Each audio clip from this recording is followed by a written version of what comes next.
Gubernur DKI Basuki Cahayapurnama kemarin menemui Menko Polhukam Luhut Panjaitan di kantor Kemenko Polhukam. Ahok menyatakan salah satu agenda pembahasan dalam pertemuan tersebut terkait Pilkada DKI. Pertemuan ini kemudian ditafsirkan sejumlah pihak sebagai gestur politik Ahok yang mungkin mulai mempertimbangkan pinangan parpol mengingat pengaruh Luhut di Partai Golkar.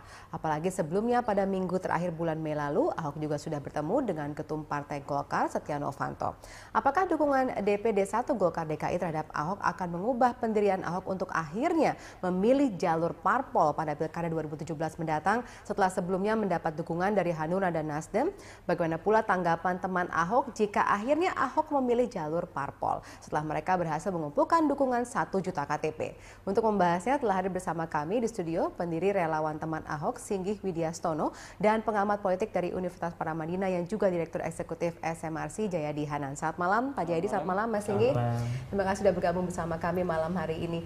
Nah, ini kita sudah tahu ada pertemuan yang baru dilakukan kemarin. Iya. Tanggapan dulu teman Ahok, kira-kira akan kemana ini arahnya? Iya, sampai kemarin, sampai Bapak merayakan 1 juta KTP kemarin di teman Ahok itu, Bapak masih bilang ke kita bahwa beliau mengisyaratkan bahwa dia tetap jalur independen. Jadi sampai sekarang kami belum punya jawaban atas kunjungan Bapak kemarin ke Menko Polhukam.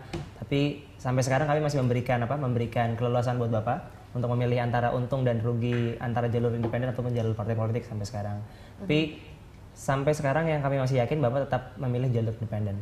Oke, baik. Kalau misalnya kita lihat pertemuan tadi malam itu kan sebenarnya tidak ada di agenda Balai Kota dan kemudian di agenda Kemenko Polhukam. Jadi ini ada sesuatu yang mungkin urgent sehingga akhirnya harus dilaksanakan pertemuan ini. Nah, apa yang kita bisa baca dari sini? Kenapa pada akhirnya Ahok harus datang? Ya, saya sampai sekarang belum bisa membaca gestur Bapak kenapa datang ke Menko Polhukam karena memang kami bukan pollsters atau pengamat politik seperti itu. Jadi kalau kami teman Ahok mungkin ada kunjungan Bapak ke Menko Polhukam karena mungkin kenal dengan Pak Luhut, ada pertimbangan misalnya Bapak ingin memilih jalur partai politik seperti apa, baiknya atau buruknya seperti apa. Mungkin Bapak salah satu orang mungkin banyak meminta pertimbangan lah atas antara jalur independen yang sudah mencapai 1 juta dukungan.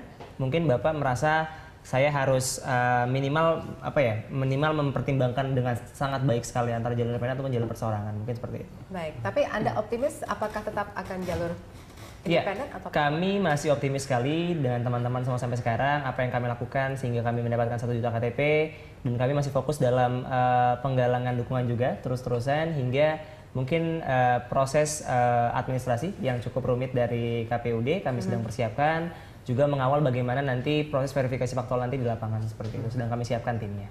Oke, saya ke Pak Jayadi nih ya. Mungkin Pak Jayadi bisa membaca situasi yang terjadi saat ini. Dukungan 1 juta KTP sudah tercapai, tapi justru banyak partai yang sekarang juga semakin mendukung Ahok. Nah, melihat gestur yang terjadi kemarin, kira-kira apa yang harus dilakukan oleh Ahok? Pertama gini ya, walaupun Ahok tetap maju jalur independen pun, ya, maka safari politik atau komunikasi politik yang dia lakukan ke berbagai pihak itu sangat lazim dan sangat dianjurkan bagi seorang calon kepala daerah atau politisi karena bagaimanapun kalaupun dia nanti memilih tetap jalur independen nanti dia menjadi kepala daerah dia tetap harus berhubungan dengan partai politik jadi tidak bisa menafikannya sama sekali jadi dalam konteks itu kita bisa membaca secara umum seperti itu tapi kalau kita perhatikan konteks perkembangan hari ini memang di satu sisi ada perkembangan bahwa harus diakui bahwa jalur independen menjadi semakin sulit sekarang dengan adanya undang-undang yang baru ya, undang-undang pemilihan kepala daerah yang baru yang kita belum tahu bagaimana proses yang akan terjadi, apakah akan lancar apa enggak karena belum ada pengalamannya ya. Misalnya bagaimana memverifikasi 1 juta KTP itu mungkin nanti tidak akan sampai 1 juta KTP untuk DKI karena ini diperlukan kan sekitar 530 ribuan kurang sedikit ya.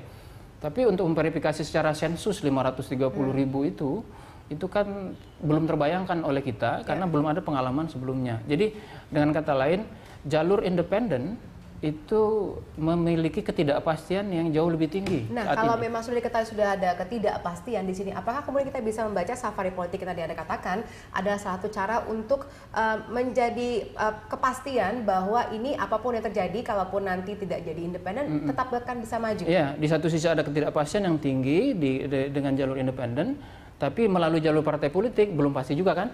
Karena yang sudah cukup firm mendukung adalah 2 partai. yaitu Hanura dan Nasdem. Jumlah kursinya 15. Belum cukup. Golkar masih ada riak-riak di internal Golkar kan, Golkar. Jadi dalam konteks itu kita bisa membaca safari silaturahmi Pak Ahok kemarin ke Pak Luhut ya, dengan asumsi bahwa Pak Luhut punya pengaruh terhadap Partai Golkar, dan kita tahu itu karena di Munaslup yang baru di Bali yang lalu kita tahu semua bahwa ada hubungan yang khusus antara Pak Luhut dengan Setia Novanto, dan banyak kita bisa membaca bahwa sedikit atau banyak ada peran Pak Luhut di situ untuk menjadikan Setia Novanto. Jadi ada peluang bagi Pak Ahok untuk memastikan bahwa Golkar itu walaupun mereka saat ini sedang ada riak internal di dalamnya, kan belum setuju 100% di dalam, untuk memastikan bahwa misalnya Golkar benar-benar menjadi pendukung dan nanti menjadi pengusung kan pencalonan Ahok. Kalau Golkar masuk kan itu berarti kursinya menjadi 24. Lebih, sementara yang diperlukan kan ada 22 untuk DKI. Jadi kita bisa membacanya dalam konteks itu. Pada saat ini situasinya harus kita baca masih cukup cair. Di satu sisi ada ketidakpastian yang makin tinggi dengan jalur independen atau jalur perseorangan, tapi kepastian dari dukungan untuk partai politik meskipun sudah dibuka baik oleh Pak Ahok maupun oleh teman Ahok juga kan sudah dibuka itu. Sudah mulai dibuka gitu maksud saya, tapi itu perlu dipastikan. Oke. Baik, saya ke teman Ahok dulu ini. Kalau misalnya tadi Anda katakan Anda tetap optimis bahwa akan melalui jalur independen ya, tapi kalau kita baca dari tadi Pak Jaidi mengatakan realita politiknya mengisyaratkan bahwa jalur independen saat ini masih sulit, sehingga akhirnya tetap harus mungkin pada akhirnya memilih jalur parpol. Bagaimana teman Ahok pada akhirnya akan memberikan keputusannya? Apakah menyerahkan begitu saja kepada Ahok? Kami sadar bahwa memang ada RUU Pilkada yang baru yang nantinya akan mungkin lebih sulit dibandingkan dengan RUU sebelumnya. Kami yakin memang ada beberapa proses di mana ini menjadi sulit sekali ketika nanti ada proses verifikasi faktual di lapangan yang masanya hanya 3 hari ketika tidak bisa temui, sedangkan di Jakarta mobilitas warga yang cukup tinggi sekali tidak bisa ditemui seperti itu kan sangat wajar sekali. Nah, dari situ kami mengambil inisiatif, makanya kami bikin sikap kemarin ada 6 poin. Salah satunya adalah menuliskan bahwa kami memang mempersilahkan siapapun untuk bergabung dengan teman Ahok, partai pendukung manapun, ataupun mengusungnya. Jadi digarisbawahi bahwa mengusung ini adalah bagaimana kami meminta partai politik untuk segera menyediakan surat rekomendasi dulu. Kami ingin tahu bagaimana mereka benar-benar ingin mengusung Bapak, karena sampai sekarang yang paling realistis adalah jalur independen. Jadi kita yang paling siap, sedangkan jalur partai politik sampai sekarang belum ada ancang-ancang bahwa mereka akan mengusung Bapak seperti itu. Jadi kita masih menagih janji apabila ada partai politik yang akan siap untuk mengusung Bapak, kita meminta agar mereka memberikan surat rekomendasi terlebih dahulu ke kita. Oke, dalam surat itu apa saja yang diminta untuk dikatakan? Iya, kalau dalam surat rekomendasi kan hanya ditandatangani oleh ketua umum parpol seperti itu. Jadi hanya surat bahwa mereka mencalonkan Bapak untuk menjadi calon gubernur melalui partai politiknya seperti itu. Jadi itu kita sampai sekarang nggak punya perjanjian politik dengan partai politik yang akan mengusung Bapak. Kita menyerahkannya semuanya ke Bapak, termasuk dengan wakilnya seperti itu. Oke, kalau dulu dikatakan memilih jalur independen agar tidak ada semacam kontrak politik yang akhirnya harus memberikan mahar kembali sebagai bentuk balasan atas dukungan. Nah, kalau ternyata nanti pada akhirnya terjadilah dukungan ataupun maju melalui parpol, bagaimana nanti teman Ahok? Kalau dari kami sebenarnya kami membuat teman Ahok dari bulan Juni bahkan bulan Maret sebelum kita mulai itu, ini kan timbul kekhawatiran dari masyarakat bahwa Bapak tidak bisa maju lagi lewat jalur partai politik karena memang tidak ada partai politik yang bergabung dengan beliau. Makanya kami bikin teman Ahok. Namun di tengah perjalanan ketika kami sedang menjabatkan 1 juta KTP ada riak-riak bahwa ini harus diganjar dengan RUU Pilkada yang baru seperti itu kan, dengan masalah-masalah yang memang kami bilang ini cukup serius nanti di lapangan. Ini yang menjadi masalah buat kami, makanya kami mempertimbangkan bahwa mempersilahkan Bapak untuk maju jalur partai politik karena itu putusan Bapak, jadi kita mempersilahkan dengan baik lah. Baik, ini sepertinya agak-agak pasrah begitu Mas Jaidi terserah apa kata Bapak. Tapi kita jangan bahas sekarang, nanti kita akan lanjutkan. Nanti kita juga akan memperlihatkan kepada pemirsa seberapa jauh atau besarnya dukungan dari para parpol politik yang sudah menyatakan dukungannya kepada Ahok. Nanti di segmen berikutnya tetap bersama kami.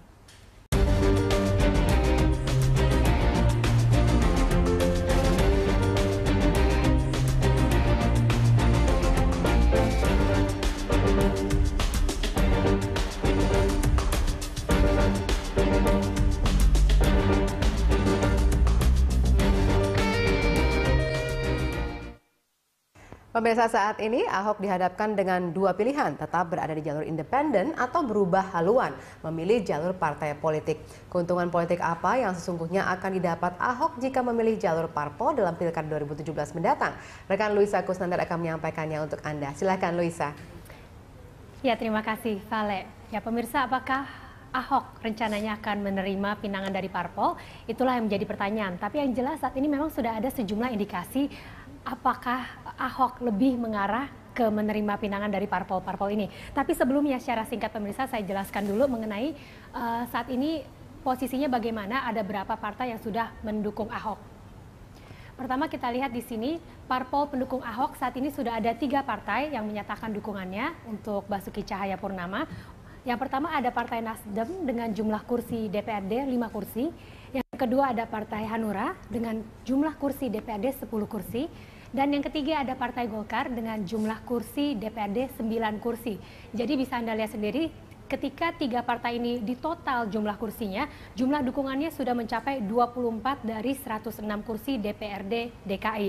Dan berdasarkan syarat dari Panitia Kerja atau Panja UU Pilkada, syarat yang diperlukan bagi seorang calon untuk maju sebagai calon gubernur DKI Jakarta tahun 2017 nanti adalah 22 kursi. Jadi saat ini jumlahnya 24 kursi dari 3 partai politik ini, dan ini menyatakan bahwa Ahok sudah bisa maju dari dukungan jalur politik atau dukungan partai politik. Sekarang kita lihat ada sejumlah indikasi yang mengarah ke apakah Ahok lebih memilih untuk melaju melalui jalur partai politik. Yang pertama kita lihat di sini Ahok telah menemui Menko Polhukam.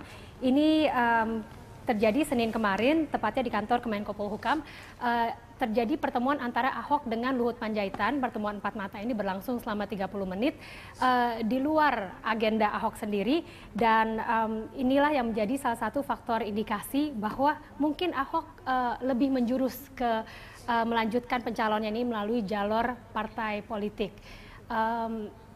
Ya ini mengingat tentunya dari peran Luhut Panjaitan di Partai Golkar sendiri sebagai salah satu kader senior di partai tersebut.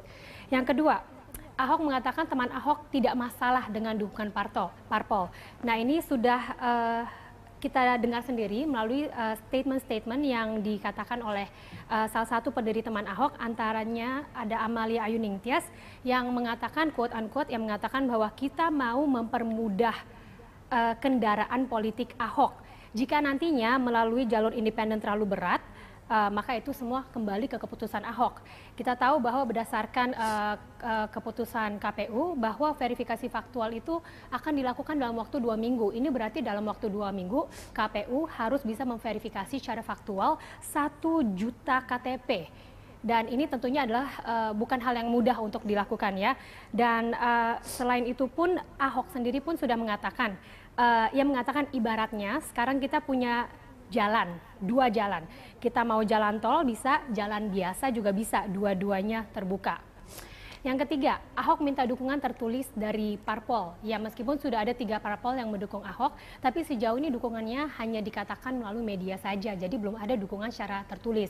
Jadi artinya di sini Ahok minta ada surat komitmen secara tertera, secara formal dan sah bahwa ketiga partai tersebut mendukung Ahok, memberikan dukungan terhadap Ahok untuk maju sebagai calon gubernur DKI Jakarta tahun 2017 nanti. Dan yang terakhir, Ahok hadiri deklarasi dukungan 3 parpol. Jadi Ahok memang sudah menghadiri deklarasi dukungan ketiga parpol nanti. Dan inilah sejumlah indikasi-indikasi yang mungkin ya memberikan sinyal-sinyal kuat bahwa Ahok akan menerima dukungan-dukungan ini dari partai politik untuk maju menjadi calon gubernur DKI Jakarta 2017 melalui jalur partai politik. Tapi apakah jawabannya? Tentunya ya kita tunggu saja kebenarannya. Tapi yang jelas pilihannya antara 2 ini, apakah Ahok lebih mementingkan tercapainya tujuannya if the end justify the means, ibaratnya begitu. Jadi yang penting tercapai tujuannya, atau justru Ahok lebih mementingkan idealismenya, yakni komitmen yang sudah dikatakan Ahok dari awal bahwa ia bersama dengan teman Ahok akan maju melalui jalur independen. Kembali ke Anda, Valeria Daniel di studio. Baik, Luisa, terima kasih atas pemaparannya. Ya, pemirsa, Gubernur DKI Jakarta Basuki Cahayapurnama meyakini tidak ada konflik antara relawan teman Ahok dan partai pendukungnya. Ia menegaskan dirinya siap untuk maju baik secara independen maupun jalur partai politik pada Pilgub DKI 2017. Makanya sekarang hari ini sebetulnya betul-betul komplit, kita dapat 1 juta. Kita juga sebetulnya dalam musda itu juga kita Golkar juga dapatkan 24 kursi sebetulnya untuk maju. Jadi sekarang kita punya 2 jalan. Kita mau jalan tol atau mau jalan biasa sekarang. Dua-dua terbuka. Kalau dulu kan sebelum ada 1 juta, kita ragu apakah ada partai yang mau dukung atau tidak. Ternyata sebelum sampai 1 juta pun partai sudah nyatakan mendukung. Nah, jadi ini kita perlu duduk bersama, tergantung teman-teman Ahok. Kan dia juga ngajuin ke MK juga. Yang penting misi untuk memberikan saya tiket jamin pasti maju ke pencalonan gubernur ini sudah terbuka. Itu teman Ahok udah bersyukur ada 3 partai yang mau mendukung. Maksudnya dia setuju Bapak masuk partai? Enggak, belum sampai ngomong begitu. Tadi kan banyak partai kan maunya kan mengusung sendiri. Tapi kan sekarang 3 partai kan sudah menyatakan mau mendukung teman Ahok untuk independen. Saya mah mantap-mantap aja. Dari mana Pak, di parpol? Ya, dari dulu juga kiri kanan mantap aja saya. Iya, kita tadi sudah dengarkan jawaban dari Ahok ya, tapi tetap sebenarnya jawabannya masih belum jelas. Masih ada kiri kanan oke gitu istilahnya. Baik Pak Jayadi, kalau misalnya kita lihat ini sebenarnya apakah ini termasuk salah satu strateginya Ahok ketika karena pada awalnya kita tahu tidak ada partai yang mengusung. Jadi akhirnya kemudian memilih jalur independen. Tapi ketika sudah bahkan belum mencapai 1 juta pun, tapi sudah ada beberapa partai yang melihat oh ternyata tingkat elektabilitas Ahok itu cukup tinggi dan akhirnya mereka pun memberikan dukungannya. Bahkan sekarang Golkar juga ikut mendukung dan pada akhirnya jumlah total itu bisa memungkinkan Ahok untuk maju melalui jalur parpol. Dan apa yang kita bisa baca dari sini? Apakah ini memang strategi politiknya seperti itu atau bisa kita bilang ini satu plan gitu, tidak bisa tetap pada strategi awalnya atau keputusan awalnya? Iya, tergantung kepada siapa nanti yang membacanya ya. Kalau nanti Ahok ternyata memilih jalur partai, misalnya, maka lawan Ahok akan memelintirnya menjadi atau menggunakannya sebagai senjata bahwa dia pelin-pelan, bisa kan? Yeah. Tetapi bagi para pendukung Ahok atau bagi Pak Ahok sendiri, ya dia dihadapkan pada pilihan yang realistik gitu, bahwa ada 2 pilihan gitu, dan dia harus menghitung yang mana yang paling realistis untuk melakukan untuk mencapai tujuannya, yaitu memperoleh tiket untuk menjadi calon gubernur itu. Jadi dalam berpolitik kita tidak bisa menjadi seorang yang idealis ya, tapi mungkin lebih melihat kepada realitanya. Jadi politik kayak dalam tadi, kenyataan, dalam prakteknya itu adalah kalkulasi rasional. Kita tidak bisa menghindarkan itu satu. Yang kedua kompromi. Nah, kompromi sudah mulai terlihat sekarang antara teman Ahok dengan partai, karena dihadapkan pada berbagai berbagai tantangan seperti misalnya verifikasi KPU nanti. Maka kemudian teman Ahok kan sekarang memberikan semacam kompromi ya, bahwa ya kalau begitu silakan kalau memang ada jalur yang lebih cepat, lebih pasti melalui partai politik. Nah, tinggal memang semuanya harus dihitung. Tapi pada saat sekarang perhitungan paling pokok itu adalah memastikan dulu kalau misalnya jumlah KTP dianggap sudah cukup. Tapi masih tidak pasti. Kenapa harus ada verifikasi faktual yang sifatnya sensus? Itu satu. Oke, sehingga seperti yang saya bilang tadi, ketidakpastian melalui jalur independen tinggi. Lalu yang lebih pasti adalah partai politik, ya. Tetapi partai politik ini pun belum 100% pasti kan? Karena baru hanya secara lisan, dan mungkin melalui media, begitu ya? Melalui media dan betul bahwa jalur partai politik bisa menjadi jalan tol. Tapi jangan lupa jalan tol di Jakarta sering macet. Bahkan seringkali macetnya lebih parah daripada jalan biasa. Yeah. Jadi ada kemungkinan untuk itu. Itu yang harus dihitung. Nah, perhitungan-perhitungan seperti ini harus selesai ketika waktu untuk maju melalui jalur independen itu sudah makin dekat. Berapa lama kira-kira waktunya tuh? Kalau tidak, saya lupa jadwal persisnya, tapi yang jelas jalur independen kalau tidak salah sudah ditutup akhir Juli ya atau awal Agustus begitu ya. Okay. Baru kemudian jalur partai politik yang bermain. Jadi kalau nanti misalnya jalur independen sudah tertutup, maka ketidakpastian dengan partai akan menjadi semakin tinggi, kecuali kalau sebelum ya masa jeda untuk maju melalui jalur independen itu selesai. Sudah ada keputusan. Jalur dari partai politik sudah harus selesai. Tapi untuk itu kan perlu banyak proses yang harus dilalui. Di partai politik saya kira mungkin tidak semudah yang kita bayangkan. Mungkin di Hanura dengan Nasdem mungkin lebih mudah ya. Karena dari awal mereka menyatakan mendukung tanpa syarat. Ya, jadi mereka siap menjadi pendukung saja, tidak menjadi pengusung. Tapi di Golkar belum tentu, di Golkar. Karena di Golkar sendiri masih ada persoalan internal. Oke, baik. Saya tanya dulu ke Mas Singgi. Ini kalau kita lihat sepertinya benar tadi kata rekan saya bahwa apapun caranya yang penting jadi deh si Ahoknya. Walaupun pada awalnya kita merasa harus maju independen, tapi kemudian dengan adanya realita-realita yang menghadang, dengan adanya tadi Anda katakan verifikasi sulit, ya sudahlah nggak apa-apa maju parpol. Anda melihatnya ini akan bisa jadi strategi yang bagus untuk Ahok atau justru malah tadi akan membuat kecewa para pendukung yang sudah memberikan 1 juta KTP untuk Ahok? Sebenarnya dari awal kita berjalan kan kita makin nama teman Ahok, jadi tidak ada teman Ahok tanpa kata Ahok sendiri. Makanya kami coba meluruskan bahwa memang dari awal kami kan cuma hanya menjadi kendaraan alternatif saja untuk Bapak. Tapi ketika berjalannya waktu kami malah menjadi menjadi poros utama untuk Bapak maju lewat jalur independen, gitu kan. Dan ada semacam desakan bahwa kami deparpolisasi, bahwa kami anti partai politik, tidak, gitu kan. Dari awal kami memang sudah membuka pintu dengan siapapun termasuk Nasdem, Hanura, dan Golkar sampai sekarang. Komunikasi yang berjalan pun cukup baik sekali. Nah, kalau kami luruskan bahwa teman-teman yang kemarin sudah mendukung sudah kami coba tanya bagaimana pendapatnya apabila Bapak maju partai politik, kecewa atau tidak, gitu kan. Bahasa mereka ya yang nggak ada masalah demi kemaslahatan Jakarta, gitu kan. Yang penting kan tujuan kita bersama ya mengusung Bapak dulu, maju, terus baru memenangkan Bapak, gitu kan. Kalau dua-duanya kami dari awal kami bukan menjadi batu sandungan buat Bapak. Kami supaya ini berjalan dengan baik, makanya kami memberikan 2 kendaraan, gitu kan. Mungkin ada perspektif bahwa menganggap teman Ahok sebagai batu sandungan, tidak sama sekali, gitu. Sampai sekarang kami memang memberikan keluasan buat Bapak lah maju. Oke. Lalu akan dikemanakan 1 juta KTP itu? Ya, kami masih memikirkan mekanisme yang baik seperti apa. Kami juga harus mempertimbangkan apabila kan memang belum sampai sekarang pun belum ada kabar yang baik dari Bapak. Bahwa kami masih memberikan waktu ke Bapak. Minggu-minggu ini mudah-mudahan kami bisa bertemu dengan Bapak rencananya untuk mempertimbangkan mana jalan yang lebih baik antara partai politik ataupun jalan independen, gitu. Kemarin waktu pertemuan terakhir dengan Bapak, beliau masih mengisyaratkan bahwa beliau masih oke, kita fight jalan independen saja, gitu.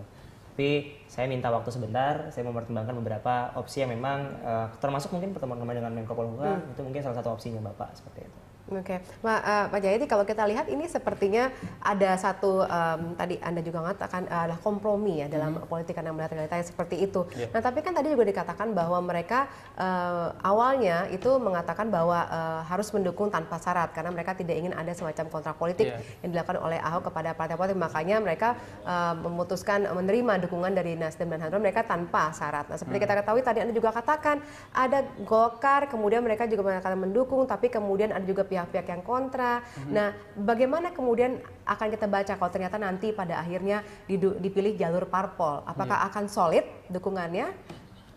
Untuk begitu dukungan sudah dinyatakan secara resmi, kan itu tidak bisa dicabut lagi nanti. Begitu sudah masuk ke KPU ya. Cuman memastikan dari awal ini yang sangat penting.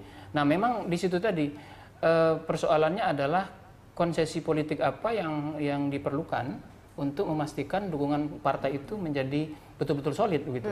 Karena terlalu naif untuk mengasumsikan bahwa semua pernyataan normatif itu yang akan dilaksanakan di dalam pernyataannya. Pernyataan normatif adalah mendukung tanpa syarat misalnya atau mengusung tanpa syarat. Itu kan agak susah. Misalnya di Golkar misalnya. Golkar Pak Abu Rizal Bakri misalnya menyatakan di beberapa media bahwa dukungan kepada Ahok itu boleh dari Golkar, dia tidak ada masalah, tapi harus sesuai prosedur. Nah, pertanyaannya apa yang dimaksud dengan prosedur? Ada misalnya ada 2 kemungkinan atau malah lebih, minimal ada 2 kemungkinan. Satu misalnya prosedur itu adalah kalau yang selama ini di Golkar itu yang menyatakan dukungan itu kan baru DPD, kemudian pernyataan lisan dari Ketua Umum Partai Golkar. Nah, mungkin yang dimaksud sesuai prosedur adalah melalui prosedur atau mekanisme yang ada di DPP Partai Golkar. Ya, kalau sudah keluar DPP Partai Golkar baru memenuhi prosedur. Tapi bisa juga prosedur dalam arti bukan partai yang melamar Ahok secara prosedur, tapi Ahoknya yang melamar ke partai. Kan ada. Jadi dia justru yang harus melobi kepada partai. Iya, dan itu kan yang mulai terlihat sekarang. Misalnya dia harus melobi ke Luhut Panjaitan, kemudian melakukan silaturahmi atau safari politik ke berbagai tempat, begitu. Jadi, nah proses-proses seperti itu yang mungkin nanti harus dihitung oleh baik teman Ahok ataupun oleh Pak Ahok sendiri untuk memastikan bahwa dia akan maju melalui jalur mana. Tapi memang yang paling realistis saat ini ya memang melalui jalur parpol, ya. Tetapi karena melalui jalur independen itu ketidakpastiannya sangat tinggi dan rawan sekali untuk rawan sekali untuk mengalami masalah, ya itu rawan. Jadi kalau kita melakukan kalkulasi politik secara rasional, maka yang paling realistik adalah ini. Nah, jadi itu yang dimaksud saya kira oleh Pak Ahok bahwa jalur partai politik adalah jalan tol. Tapi sekali lagi yang ingin saya ingatkan bahwa jalan tol di Jakarta sering banget macet, bahkan seringkali mampet. Justru jalur alternatifnya malah lebih lancar. Iya, tol Ho Chi Minh aja 4 kali groundbreaking tapi nggak selesai ya. Itu gitu. dia. Iya. Oke, baik. Kita sudah tersambung dengan pemirsa Bapak Sarifudin Suding, anggota fraksi di Partai Hanura di DPR. Halo, selamat malam Pak Sarifudin. Iya, selamat malam. Iya baik Pak, ini kita lagi bincang-bincang mengenai Ahok nih Pak ya. Kira-kira kalau misalnya kita lihat gesturnya dari kemarin bertemu dengan Pak Luhut Panjaitan, itu ada kemungkinan akan terbuka jalur untuk maju melalui parpol. Nah tapi kami juga mendapatkan informasi bahwa Hanura pernah ada mengatakan bahwa walaupun apapun yang terjadi, Ahok sebaiknya tetap melalui jalur independen. Benarkah demikian? Iya. Nah kemarin pada di awal ketika Ahok memilih jalur independen dan Hanura melihat dari sisi kinerja Ahok pada saat menjabat sebagai gubernur, maka kita memberikan dukungan gitu kan. Artinya ya tetap walaupun dia lewat jalur independen ya kita tetap memberikan dukungan agar yang bersangkutan bisa kembali memimpin DKI ini. Bahwa kemudian belakangan dia bisa merubah haluan ya lewat partai politik ya saya kira itu lebih bagus kan begitu. Karena walaupun gimana pemerintah ini kan harus juga mendapatkan dukungan dari politik apalagi di legislatif kan begitu. Oke, baik. Jadi kalau kita lihat Hanura juga terbuka opsinya ya terhadap apapun keputusan. Oh iya, tidak mutlak bahwa ini ketika ya kita serahkan kepada Ahok ya. Kalau misalnya dia belakangan dia kemudian memilih kembali untuk maju lewat jalur politik ya saya kira kita mengapresiasi ya dan justru menghargai itu ya. Ya, kalau Anda melihat ini Golkar kan baru pada akhir-akhir ini saja menyatakan dukungannya. Anda melihatnya seperti apa? Kalau Hanura kan dan Nasdem mungkin dari awal, tapi kalau Golkar baru saat ini. Dan kemudian dikatakan mendukung tanpa syarat. Tapi kalau kita lihat dengan masuknya Golkar, akan seperti apa nanti kalaupun nanti beberapa partai ini bersatu untuk mendukung atau mengusung? Ya, saya kira kan memang dibutuhkan beberapa partai politik untuk mencukupi persyaratan dukungan untuk maju sebagai calon gubernur kan begitu. Artinya ketika hanya Nasdem yang hanya 5 kursi lalu kemudian Hanura 10 kursi itu kan baru 15. Sementara persyaratan kan dibutuhkan 24 atau 25 kursi kalau tidak salah kan begitu. Memang sehingga dibutuhkan dukungan dari partai politik yang lain ketika misalnya Ahok ingin memilih jalur lewat partai politik dan dengan masuknya partai Golkar ya saya kira itu sudah mencukupi. Iya, jadi saya kira opsi bagi Ahok ya untuk memilih apakah lewat jalur independen atau lewat jalur partai politik, saya kira sangat terbuka ruang bagi yang bersangkutan untuk memilih. Oke, baik. Nah kalau misalnya tadi dikatakan bahwa Ahok mengatakan mungkin akan meminta semacam surat dukungan, nanti itu akan seperti apa bentuknya? Oh ya pasti itu kan memang harus dasarkan pada adanya surat rekomendasi dari partai politik dalam bentuk dukungan kan begitu untuk mengusung yang bersangkutan gitu loh. Untuk mengusung yang bersangkutan sebagai calon gubernur DKI sebagai prasyarat untuk maju untuk diajukan ke KPU sebagai pihak penyelenggara. Baik, kita akan lanjutkan pembicaraan kita nanti Pak setelah jeda berikut ini. Pemirsa, kami akan kembali usai jeda. Kami harap Anda tetap bersama kami.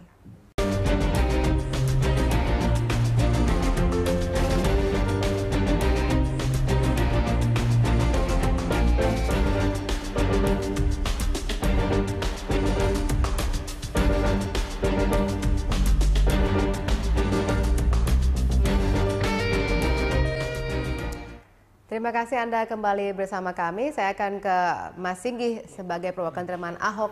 Kalau kita sudah ketahui tadi Anda mengatakan kita serahkan semuanya kepada Ahok, dan Ahok juga tepat tadi ada perkataan bahwa teman Ahok tidak keberatan kok kalau misalnya memilih jalur parpol. Apakah benar begitu semua suaranya di dalam teman Ahok sudah solid seperti itu dan merasa tidak sia-sia usahanya selama ini untuk mengumpulkan 1 juta KTP? Iya, kami sampai sekarang masih sama. Kami semua dari 5 pendiri teman Ahok, dan kami kan hanya fasilitator saja ya. Kami kan cuma menerima amanah dari teman-teman di Jakarta yang mau mendukung Bapak gitu kan lewat teman Ahok seperti itu. Sebenarnya dari teman Ahok sendiri kan tidak ada kata bargaining position gitu. Kami bukan yang punya KTP, tapi masyarakat yang punya KTP seperti itu kan. Makanya kami kemarin coba ngambil beberapa sampel teman-teman di lapangan bahwa mereka setuju atau enggak kalau Bapak lewat jalur partai politik. Mereka bilang nggak ada masalah gitu kan, selama memang tujuannya sama. Nah, kami juga berharap bahwa kami juga membuka kesempatan dan berharap bahwa partai politik yang memang mau mengusung Bapak benar-benar serius, bukan cuma hanya lisan saja, tapi juga memang harus ada surat. Harus ada surat bagaimana? Harus ada surat supaya Bapak bisa maju. Jadi tidak perlu lagi misalnya nanti ketika kami tidak mengajukan lewat jalur independen, malah jadi nanti partai tidak juga mengajukan. Jadi kan nanti Bapak digantung, gitu kan? Digantung dan tidak jadi maju. Ini kan yang jadi masalah buat kita. Makanya sampai sekarang kami di teman Ahok masih fokus untuk menyelesaikan proses administrasi yang diminta oleh KPUD. Andaikan misalnya jalur partai politik tidak menjadi jalur yang cukup baik untuk Bapak ketika nanti tidak jadi maju, makanya mungkin ada alternatif lain ya, jalur perseorangan seperti itu. Oke, sampai sejauh ini sudah ada persiapan kalau misalnya ternyata nanti diputuskan akan menjadi jalur parpol, akan melakukan apa, semacam konsolidasi apa kepada anggotanya? Kami sampai sekarang dari awal kita berteman dengan parpol semua, kita menjalin komunikasi yang cukup baik dengan Nasdem, Hanura, dan Golkar sampai sejauh ini. Jadi komunikasi kami sampai sekarang masih cukup baik. Kami masih mengadakan acara-acara pertemuan yang memang sifatnya internal dengan teman-teman semuanya. Yang gunanya apa? Supaya mencari jalan terbaik. Mencari jalan terbaik bagaimana? Minimal harus tahu dulu jalan mana yang lebih baik antara jalur partai politik atau jalur independen. Makanya sampai sekarang kami masih diberikan waktu oleh beberapa partai politik. Yang memang kamu harus tahu dulu jalur mana yang harus kamu pilih supaya kamu nanti di belakang tidak terjegal dengan RUU Pilkada yang cukup sulit buat kita. Oke, baik. Saya ke Pak Sarifudin Suding. Pak Sarifudin, kalau misalnya kita lihat sekarang nih tiba-tiba Golkar bergabung pada tahap-tahap akhir. Bagaimana konsolidasi politik nanti yang akan dilakukan antara Nasdem, Hanura dengan Golkar? Ya, saya kira komunikasi politik saat ini terbangun dengan baik ya antar lintas partai ya, apalagi dengan Nasdem yang memang sudah sama-sama sejak awal memberikan dukungan kepada Ahok, dan kemarin juga pertemuan dengan Partai Golkar, saya kira tidak ada masalah ya. Dan kami sangat menghargai, mengapresiasi teman-teman Ahok ini yang memang juga semula kita sudah saling bekerja sama ya dalam pengumpulan KTP segala macam. Dan saya kira ini opsi yang dua pilihan yang kita serahkan kepada Ahok untuk diambil ya. Apakah lewat jalur independen? Lewat jalur independen Hanura tetap komit memberikan dukungan. Kalau lewat partai politik pun Hanura akan tetap sebagai partai pengusung gitu loh. Jadi saya kira tidak ada masalah. Kita juga selama ini cukup kerjasama dengan baik dengan teman-teman dari Ahok, dengan partai-partai politik yang sudah menyatakan dukungannya kepada Ahok. Cuma satu keinginan kita, bagaimana Ahok ini kembali menjadi gubernur DKI, itu aja. Baik, kalau misalnya nanti ternyata benar terpilih ataupun memilih Ahok melalui jalur parpol, apakah benar nanti dukungannya akan tanpa syarat seperti dikatakan Hanura pada awal-awal dulu? Iya, saya kira pasti itu. Ya sama halnya ketika kemarin pada saat Hanura memberikan dukungan kepada Jokowi ya, itu memang tanpa syarat gitu kan. Jadi memang tidak ada deal-deal yang kemarin pada saat kita memberikan dukungan juga kepada Ahok lewat jalur independen juga hal yang sama. Kalaupun lewat partai politik juga hal yang sama kita lakukan. Bagaimana tujuan Hanura, bagaimana agar kinerja Ahok ya ke depan ini betul-betul bisa melakukan pembenahan terhadap kota Jakarta, di mana kita sudah melihat hasil kinerjanya cukup baik ya, cukup signifikan melakukan satu perubahan-perubahan, dan itu bisa ditindaklanjuti di masa-masa yang akan datang. Baik, terima kasih Pak Sarifudin Suding sudah bergabung bersama kami malam hari ini. Selamat malam. Baik. Pak Jayadi, tadi katanya 100% yakin dukungan tanpa syarat. Bisakah kita mempercayai itu? Karena kan pasti kalau dalam politik tadi Anda juga mengatakan ada deal-deal atau pasti ada kontrak politik. Tidak ada makan siang yang gratis, kita tahu. Iya, betul. Ketika Ahok memutuskan untuk maju melalui jalur independen, ya, maka ketika ada partai politik yang tetap mendukung, maka pasti dukungan itu tanpa syarat. Ya. Karena walaupun dia nggak mendukung, kan dia tetap maju lalu jalur independen gitu. Jadi mereka tidak punya bargaining power untuk Tapi sekarang situasinya berubah. Kalau misalnya Ahok berubah untuk maju melalui jalur partai politik, itu berarti partai politik kemudian memiliki bargaining, terutama partai ketiga yang akan masuk. Ya, tanpa partai ketiga tidak mungkin maju. Maka di situ diperlukan proses politik. Nah, tinggal yang menurut saya harus dihitung, proses politik macam apa yang akan dilalui, konsesi politik macam apa yang akan dilakukan. Bahwa mereka pada akhirnya akan memberikan dukungan dalam bentuk tertulis itu pasti, karena itulah persyaratan yang diperlukan untuk maju, untuk seseorang dicalonkan melalui partai politik. Tapi pasti proses-proses politik itu yang diperjelas dulu oleh petahana, oleh Ahok dalam hal ini, ketika memutuskan untuk maju melalui jalur partai politik begitu. Oke. Apakah dengan adanya tadi deal-deal politik ini akan mencederai misalnya keinginan dari teman-teman Ahok ini bahwa pada awal ingin mengusung jalur independen supaya tidak ada deal-deal politik ini? Walaupun maju melalui jalur independen pun, mau tidak mau nanti seorang gubernur itu pasti harus melakukan kompromi dengan legislatif, yaitu dengan partai-partai politik begitu. Tetapi memang kesempatan atau kemungkinan untuk lebih banyak diintervensi oleh partai politik di awal ketika melalui jalur independen itu menjadi lebih rendah ya, ketika dibandingkan dengan maju melalui jalur partai politik. Tapi bagaimanapun deal politik itu pasti akan terjadi cepat atau lambat. Itu artinya maka ke depan dalam proses ini yang harus dihitung, misalnya ketika berubah mau maju melalui jalur partai politik, maka yang harus dihitung adalah satu tadi, bagaimana hubungan dengan partai politik yang akan mengusung, pola hubungan apa yang akan dibangun, itu satu. Yang kedua, bagaimana pola hubungan itu harus didefinisikan dengan teman Ahok, para pendukung. Pola apa yang harus dibangun? Misalnya bagaimana kita melihat bagaimana relawan Jokowi berhubungan dengan Jokowi, itu kan masih ada sampai sekarang gitu kan. Misalnya ada relawan yang meminta jabatan atau misalnya betul-betul tidak meminta apa-apa seperti ini. Kemudian yang ketiga adalah model komunikasi politik macam apa yang akan dilakukan terhadap publik secara lebih luas ketika misalnya berubah menjadi melalui jalur partai politik. Nah, faktor-faktor itu saya kira pasti harus dihitung untuk memutuskan apakah akan maju melalui jalur partai politik atau tidak. Tapi sekali lagi catatannya adalah kalau kita hitung-hitung ya, maju melalui jalur independen memang ketidakpastian lebih tinggi dibandingkan dengan maju melalui jalur partai politik. Tapi maju melalui jalur partai politik ada risiko-risiko politik atau lebih ringannya ada perhitungan-perhitungan politik yang harus dilakukan untuk melakukan sebelum mengambil keputusan final. Jadi harus pintar-pintar berhitung begitu dalam hal ini. Iya memang. Baik, politisi harus pandai ngitung. Baik, Mas Singgi, terakhir sebelum kita tutup, ini kan sebenarnya dari awal ketika misalnya ada teman Ahok, kemudian relawan ini bekerja keras untuk mengusung Ahok walaupun tanpa ada parpol yang mendukung. Jadi dengan jalur independen ini membuka mata semua orang bahwa ternyata bisa kok bisa maju melalui jalur independen dan banyak yang mendukung. Tapi kalau pada akhirnya nanti tetap harus diputuskan oleh Ahok akan maju melalui parpol, bagaimana ini kita melihat fenomenanya tidak jadi dong jadi sebagai fenomena yang bagus. Kami membuat teman Ahok sebenarnya kan dari awal cita-cita dan harapan besarnya adalah bagaimana demokrasi partisipatif ini berjalan di Jakarta, bukan cuma di Jakarta khususnya tapi di seluruh Indonesia gitu kan. Bagaimana mereka masyarakat bisa memilih calon, mencalonkan bahkan membiayai calon sendiri. Tapi kalau misalnya nanti ada kecenderungan bahwa Bapak akan memilih jalur partai politik, kami dari teman Ahok cuma berpesan sama Bapak agar beliau menyampaikan pertanggungjawabannya ke teman-teman konstituen yang memang sudah memilih Bapak, sudah mendukung Bapak, kenapa beliau lebih pilih jalur partai politik dibanding jalur independen gitu. Terus juga kami mengucapkan terima kasih banyak kepada partai politik yang memang sudah mendukung kami dan teman-teman yang sudah menyaksikan sampai kami sudah mendapatkan 1 juta KTP, walaupun memang nanti di akhirnya ada bahasa bahwa Bapak akan lewat jalur partai politik seperti itu. Oke, kalau misalnya kita sudah pernah mendengar ada ungkapan dari dalam teman Ahok sendiri bahwa ada yang mengatakan mereka akan mencabut dukungannya kalau misalnya melalui jalur parpol pada akhirnya majunya nanti. Ya, kalau dari kami sebenarnya kami memberikan mempersilahkan mereka dengan sangat baik sekali apabila mereka ingin mencabut dukungan ya, karena itu balik lagi ke soal hak politik masing-masing teman-teman yang mendukung gitu kan. Apakah mereka misalnya anti sekali dengan partai politik sehingga mereka mendukung kami di jalur independen ataupun dengan hal-hal lain seperti itu. Tapi kami dari teman Ahok kami masih yakin sekali teman-teman yang memang sudah mendukung kami di 1 juta KTP ini bisa legowo. Legowo dalam arti mereka bisa menerima demi kemaslahatan Jakarta. Tujuannya sama, tujuannya agar Bapak bisa maju dan menang di Pilkada DKI 2017. Jadi apapun caranya yang penting jadi gitu ya? Iya, betul. Oke, baik. Terima kasih Mas Enggi, terima kasih Pak Jadi sudah hadir malam hari ini.